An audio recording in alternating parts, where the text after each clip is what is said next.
నిషేధాలు అనేది ఒక్కొక్క దశల్లో ప్రారంభమవుతాయి.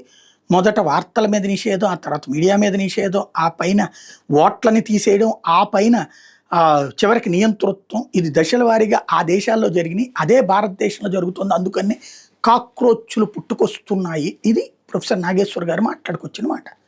ఇక్కడ నాకు అర్థం కానిది ఏంటంటే, ఈ మాట ఇలాగే ఉత్తర కొరియాలో మాట్లాడగలరు ఆయన, చైనాలో మాట్లాడగలరు ఆయన, రష్యాలో మాట్లాడగలరు ఆయన. మరి తెలంగాణలో దర్జాగా మాట్లాడగలిగారే, గర్వంగా మాట్లాడగలిగారే. ఆయనకి సపోర్టింగ్గా బోల్డంత సమాజం కూడా వచ్చింది.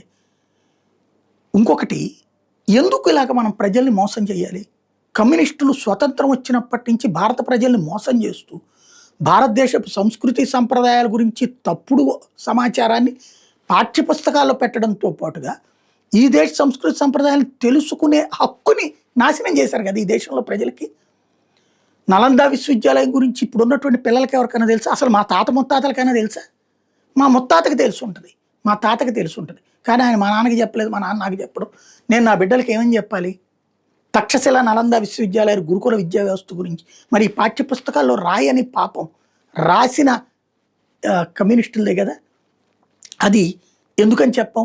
అట్లాగే ఈ దేశంలో ఇప్పుడు ఇది ఓట్ల తొలగింపుకి సంబంధించి, ఓట్ల తొలగింపు కేరళలో కూడా జరిగింది కదా. మరి కాంగ్రెస్ పార్టీ ఎట్లా గెలిచింది? అదే సందర్భంలో ఓట్ల తొలగింపు తమిళనాడులో కూడా జరిగింది కదా. మరి టీవీకే ఎట్లా గెలిచింది? ఓట్ల తొలగింపు అన్నటువంటిది అంటే గెలిచిన చోట, బీజేపీ గెలిచిన చోట్ల ఓట్ల తొలగింపు వల్ల జరిగినట్ట, బీజేపీ ఓడిన చోట్లేమో ఓట్ల తొలగింపు జరిగినా కూడా మంచి జరిగినట్ట. ఎందుకు మోసం చేస్తున్నాం ఇట్లాగ ప్రజల్ని? ఎవరి కోసం మోసం చేస్తున్నాం ఇట్లాగ ప్రజల్ని? ఇంకొక వైపుని చూస్తే దేశ ఆర్థిక వృద్ధి, మనం చదువుకున్న వాళ్ళమే కదా. 12వ స్థానంలో ఉన్నటువంటిది ఏది మన్మోహన్ సింగ్ ఉన్నప్పుడు, ఆయన దిగిపోయినాడు 10వ స్థానంలో ఉన్నటువంటి దేశ ఆర్థిక వ్యవస్థ ఇవాళ 4వ స్థానం 5వ స్థానం దగ్గర, మొన్నటిదాకా 5, తర్వాత 4, ఆ తర్వాత మళ్ళీ 5 దగ్గరకు వచ్చినట్టు. ఇది నిజమే కదా, ఎదిగినట్టే కాదంట. 12 లక్షల కోట్ల బడ్జెట్ 55 లక్షల కోట్లకి చేరడం నిజమా కాదా? అట్లాగే దేశంలో వాళ్ళ జిఎస్టీ ద్వారా నెలకి 1,50,000 కోట్లకి తక్కువ ఆదాయం రావట్లేదే. ఇన్కమ్ ట్యాక్స్ ద్వారా వేల కోట్ల రూపాయల ఆదాయం వస్తుంది, లక్షల కోట్ల రూపాయల ఆదాయం వస్తుంది. అలాగే రాష్ట్రాలు ఇవాళ ఇన్ని సంక్షేమ పథకాలు ఎందుకని ఇవ్వలేకపోయినాయి? ఒకప్పుడు ఉచిత ఇళ్ళు కేంద్ర ప్రభుత్వం ఇస్తోంది. అట్లాగే ఉచిత బియ్యం 80 కోట్ల మందికి, ప్రపంచంలో ఎవరిని ఇస్తున్నారా? 80 కోట్లు అంటే ఎన్ని దేశాల జనాభా? ఆయుష్మాన్ భారత్ ఉచిత వైద్యం పేదలకి ఎన్ని దేశాల్లో ఇవ్వగలుగుతున్నారు? అట్లాంటిది ఎన్ని కోట్ల మంది ఇక్కడ వినియోగించుకుంటున్నారు? ఇవన్నీ ఈ దేశం సాధించిన ఘనత కాదా?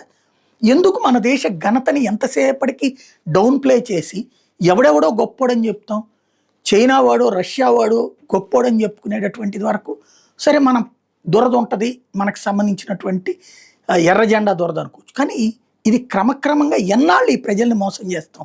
భారతీయ యువతని, మనల్ని నమ్మే విద్యార్థుని, మనల్ని నమ్మే యువతని అని ఒకసారి ఆత్మవిమర్శ చేసుకోవాల్సిన అవసరం ఉందంటే ఉండదు. ఎందుకంటే మేము అలా చెయ్యడమే మా హక్కు అని ఫీల్ అయ్యేటటువంటి వ్యవహారం.